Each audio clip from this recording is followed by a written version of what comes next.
we are in the heart of the legislative season right now, and just the other day, Governor Dayton threw out his budget as far as what he would like to see for the next biennium, and within his budget, he had a number of different reductions to different agencies, but he did have money in for K-12 education. Actually, his budget proposed another $57 per student, which equals about $750,000 for our district. However, he had about $4 billion in tax increases, which we know are probably not going to fly. So this was pretty much the first marker in the game that we were waiting for. The other is the February forecast, which will come out in March, on March 3rd, to tell what the state of the state is financially. And between those two pieces, the governor's budget and the February forecast, the legislators will have their spending targets and what they have for money and what they don't have.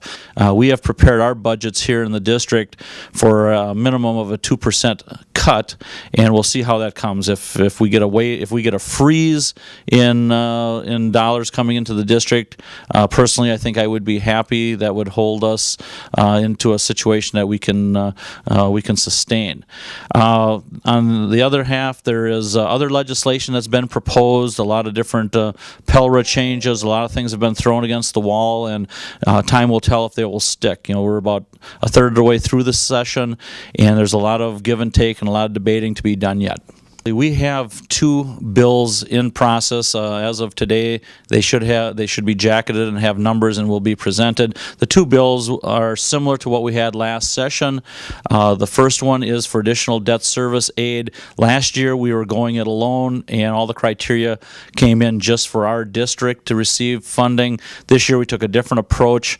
We opened up the doors a bit to include 5 to 7 other districts with key legislators to help promote this legislation. Now, we're not counting on, it'd be nice if we got some money out of this. What we're counting on is to show the inequities in the funding system and to give them ammunition, the legislators ammunition, to help fight for equalization, to help cut the pie differently and spread those dollars over the districts that aren't receiving as much as some of the metro schools.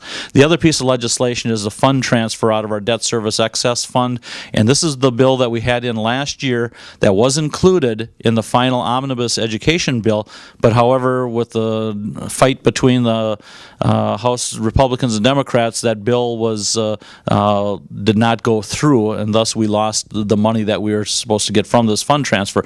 We have roughly about $3.2 million in an excess reserve fund for debt service. We're asking for a fund transfer, or the ability to transfer funds out of that into our general operating funds. So those are two pieces of legislation that we're pushing on. There are other pieces of legislation that interest us, but however, some of those we're just taking a wait and see to see how they turn out. I'd also encourage you to go to our website to track all the legislative action down at the Capitol.